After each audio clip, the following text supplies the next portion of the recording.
friends, in the series which we are doing on history of India from 1700 to 1950, today we will talk about extremists.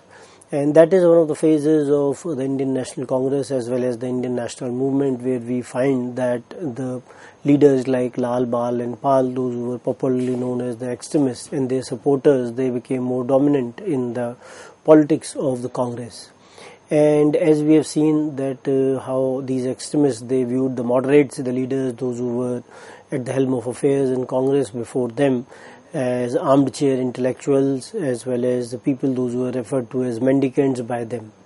And they wanted that more and more people, they should in a way join the national movement, and in that sense we find that the base of the national movement comparatively broadened in that sense.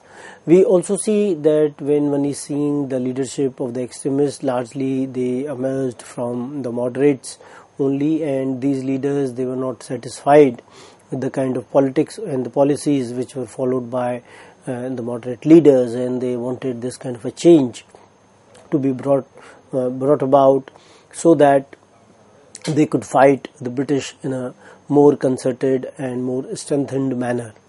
And in the context of references, one can see B.L. Grover's A New Look at Modern Indian History, Bipin Chandra's India's Struggle for Independence, Shekhar Bandyopadhyay's From Palasi to Partition, A History of Modern India, NCERT and IGNOU material. So when one is talking about extremists and their role in the Indian politics as well as the Indian national movement, we find that these readings, they can be helpful in that sense. When one is talking about the background, that how these people, those who were known as extremists, they came to prominence in the Congress politics, we find that how they were developing as a group within the Congress as well, and they were not happy with the kind of petition, prayer and protest which was led by the moderates. And they wanted that their demands which were there, they should be there in the framework of the collective bargaining, and some kind of a social pressure it should also be put on the British. And when one is talking about the extremist, we find that scholars like Vimla Prasad, those who have in a way tried to locate the social background of the extremist, they have seen their emergence as the assertion of power by urban petty bourgeois at district local levels.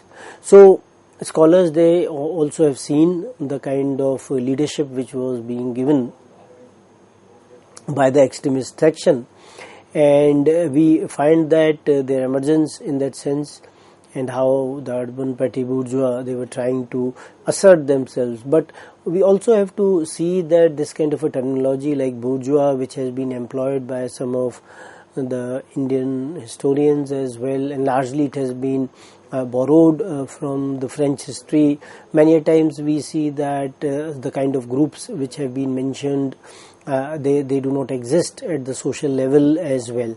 So we find that other scholars like Cambridge historians, they have presented the emergence of the extremist as basically a set of factional quarrels for the control of the Congress. And we see that this kind of an interpretation which has been provided with regard to the origin of the extremist, it is not plausible in that sense, because we find that the kind of factional quarrels which were happening within the framework of the Congress or its leadership in that sense.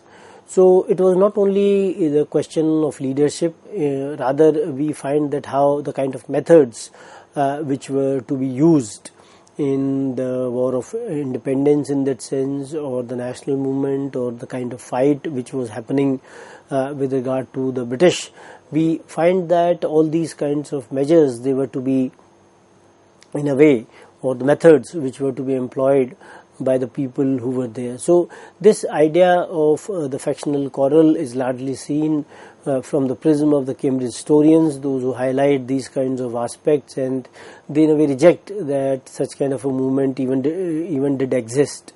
So we find that how they were able to criticize the politics of the moderates, and their it could be seen in the ideas of the extremist. And we find that the three groups of the extremists. One was the Bengal group, which was represented by Bipin Chandra Pal and Aurobindo. Maharashtra group was led by Bal Gangadhar Tilak, and the Punjab group headed by Lala Lajpat Rai. So three kinds of movements in the framework of extremists. They were in a way represented in different regions of India, and some of the leaders of the Congress, those who were at the forefront in these regions, they were trying to criticize the moderate politics of that particular period.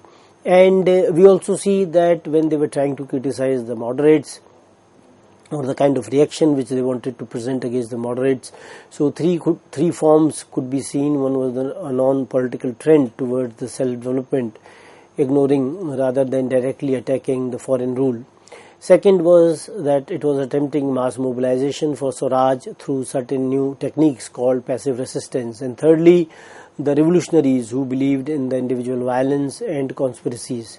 So when we tend to understand these kinds of reactions within the framework of the Indian politics, we find that after the moderates, or in the context of the criticism against the moderates, these kinds of trends, they were developing in India, and the people, those who were there, they wanted to in a way present their ideas as some kind of response to the moderate politics which was happening at that point of time.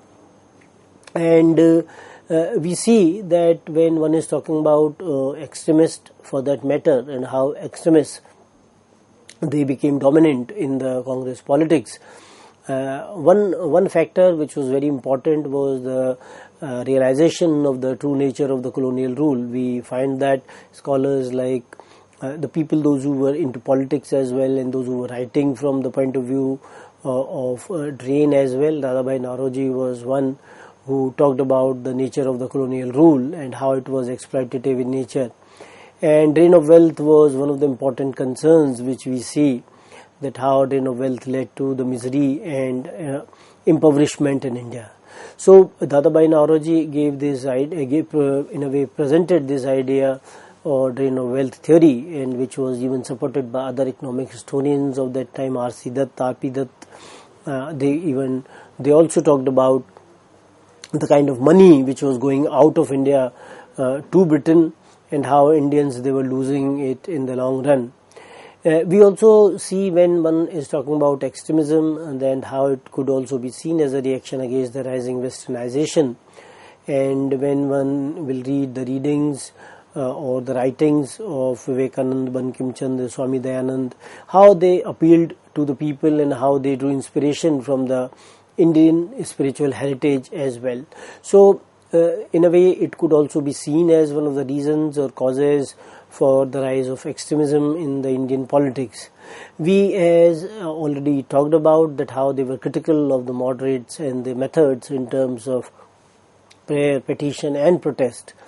And so this kind of politics of the moderates was not liked by the extremists, and on the other hand, they were also critical of the moderates for the fact that moderates believed in the justness of the British rule. And on the other hand, we find the extremists, they realized that British were not just in India. And we also see that during this time, at one point of time, moderate politics had reached a dead end, as most of their demands were not fulfilled. They were not fulfilled by the colonial rulers.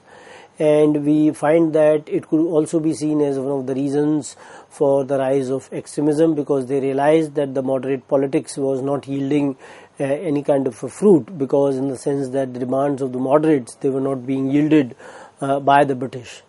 We also see that we talk about the famines in India, or the way government was taxing the Indians, and so all this could also be seen in the framework of the economic condition of India and how it was in a way deteriorating during that particular period. And this kind of an apathy by the government led to some kind of a discontent against the colonial rule, and that how people, they were not happy with that kind of a situation, where we find that British industries in Europe or in Britain, they were in a way growing at the expense of the Indians, and how Indians at all level in the framework of the economy were suffering at the hands of the British. We also see at that point of time some kind of international influences, where we find that Abyssinia's repulsion of the Italian army in 1896 and Japan's triumph over Russia in 1905, they gave a jolt to the European invincibility. So such kind of events where we find that where the Europeans considered themselves to be superior, where they felt that they were invincible, they could not be defeated by other powers which were from Asia, and so this kind of an idea got a jolt when we find that how Russia was defeated by Japan. And we also find that nationalists in all regions, they also got some kind of confidence with such kind of thing, and they also acted as inspiration to the later nationalists in that sense. And we also see that British, the way they were acting in India, the kind of policies which they were following in India, their policies were reactionary in nature. For example, Curzon, the various acts during his tenure, they caused huge resentment among the masses, and he in a way talked about the Indian character in a very low manner. And we see that during this particular period, Delhi Darbar was again organized in 1903, when India had not entirely recovered from the distressing consequences of the famine of 1899 and 1900. So we find that 19th century was also a period where a great number of famines they occurred in different parts of India, and we also see that during this particular period how British, they dealt with these famines, where they did not provide any kind of a relief to the Indians. So this kind of an apathy was also responsible, where extremists, they realized that they have to take certain kind of an action against the colonial rule, and the colonial rule will not listen to them in any way, with this kind of a politics which was followed by the moderates in the framework of the petitions and prayers. And we find that in the framework of the political developments, the partition of Bengal in 1905 was one of the acts of the colonial administration which was to be condemned, and it also led to the Swadeshi movement in Bengal as well. The program of the action of the extremists was the advocacy of the boycott of the foreign commodities, use of Swadeshi products, emphasis on national education, and passive resistance. So we find that the Swadeshi movement in Bengal, which emerged in 1905, and we find that the extremists, they wanted to boycott the foreign commodities. They did not want the Indians to use the foreign products, and there was a lot of focus on the Swadeshi products on that time, including the national education and passive resistance. So in that framework, the extremists, we find that they were very well aware with regard to what was happening in India, and they also realized that the way British, they were functioning at that point of time, it needed to be changed, and for this they felt that their approach should also change, and the moderates' approach was not correct with regard to dealing with the British. And we find that when one is talking about the Swadeshi and the boycott movement, and the kind of characteristics of this movement in terms of using the Swadeshi products, we find that they wanted to promote the Indian industries and provide the masses with more opportunities for work and employment. So in that sense, Swadeshi and boycott movement was aiming in terms of the growth of the Indian industries, and they also in a way realized that they had to in a way boycott the British products, because once they will boycott the British products, then the kind of products which were coming from Britain to India, they will not be in a way purchased by the Indians. So it will provide some kind of a discouragement to the British products, and at the same time, as we find that the drain of wealth which was happening from India to Britain will also reduce in that sense, because the kind of money which was being exported from India, whether in the framework of the raw materials which was going out, or in the framework of the money which British, they were collecting in the framework of the land revenue, in the framework of the taxes, and this money was also going out of India. So we find that extremists, they had this kind of an understanding during this particular period, and they advocated democracy at that point of time. They were talking within the framework of the constitutional ideas, and they wanted to in a way broaden the base of the national movement. The social base of the national movement was to be broadened. And we see during this particular period a number of vernacular newspapers, they were being published so that more and more masses, those who were well versed with the vernacular language, they are able to read these political developments. And in these newspapers we find that they talked about the negative effects of the colonial rule in India. And once people will become aware of the negative effects of the colonial rule, then they will come together in that sense in the fight against the British rule. We also see that how when you talk about the extremists, some kind of limitations with regard to the kind of ideas which they had or the kind of methodology which they followed at that point of time. So some kind of charges in the framework of criticism they have been levied against the extremist. And one is in the framework of the glorification of the ancient heritage, that how they were trying to in a way glorify the ancient heritage, and they also talk in that sense that how the conscious deification of nation, where nation was seen as some kind of a god or goddess, and so these kinds of things could also be seen where nationhood caught a godly appearance for the extremist.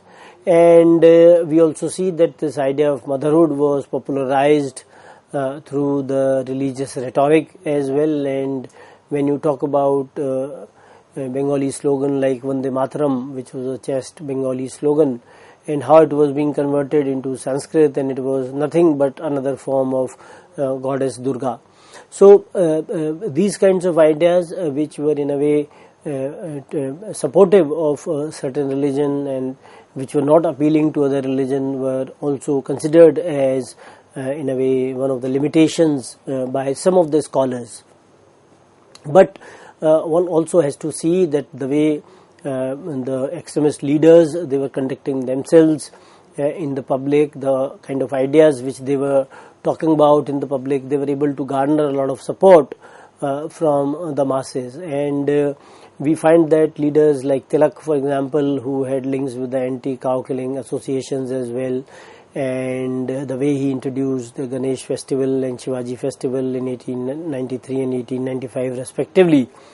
So in that way he appeared, or he became a leader of the Hindu and the Hindu nationalism in that sense. And we also find that the ideas which were being talked about by these leaders, they were more patriotic in nature.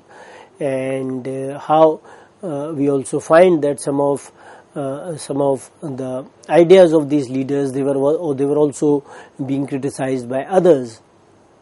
But Tilak, for that matter, talks about that Swaraj is my birthright and I shall have it. So that is one kind of an idea which was given by Tilak. And we find that the other leaders like Lala Lajpat Rai or Bipin Chandra Pal, all of them, they formed some kind of a trio, and this trio was instrumental in mobilizing a lot of extremists in their support. And we also find that extremists, they have been criticized on other grounds in the framework of that they were the revivalists and the obscurantists on issues of the social reform. And the emphasis was in the framework of the cults and the legacy. They seem to have two important fallouts. First was that it alienated a number of Muslims who had the least interest in the worshipping of the nation. Secondly was in the framework of the support for social introspection became obsolete as past Indian society was shown to be superior in science. So, but also one has to see in that particular period that so many people, those who joined the movement, they were not deliberately doing it in that sense. The kind of symbols which were being used by these people, they were part of their own culture rather than many a times being religious. So it was also on the part of the other community to consider them as religious and not cultural in that sense. So this kind of a logic has also been given in that sense. And we find that science, for example, in ancient India was shown to be far superior to that available in Western world in modern times. So that was also some kind of a thing for which they were being criticized, that they were drawing a lot of inspiration from ancient India. And many times they have also been criticized on the ground that they were excessively emotional, and this was reflected in the fiery speeches. And but we also have to realize that they were agitating through the parliamentary means, and how both the moderates as well as the extremists, they had the same kind of class constraints, and their influence as well as the evaluation of the outcome is concerned was not very plausible in that sense.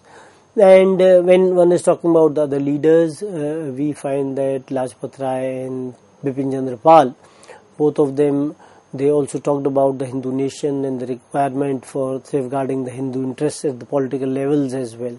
So we also find it was also because of the fact that the Muslim League, which was set up in 1906, and how it was being talking about the Muslim interests, and how British, they were also using the Muslim League for their own benefit in that sense.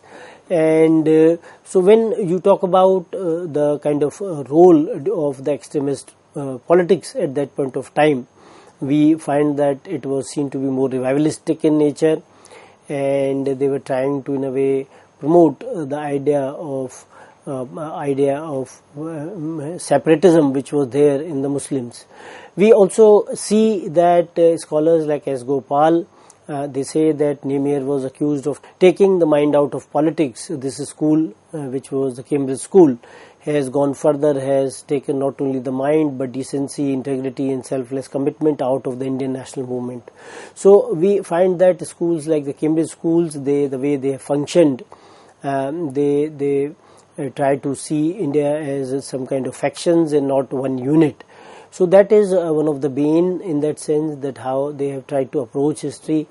And we find that the kind of contribution which was made by the extremists and the kind of heroics which was exhibited by them, it reflected a lot of confidence, and it was able to inspire the succeeding generations. So with this, I'd like to end the lecture. Thank you very much.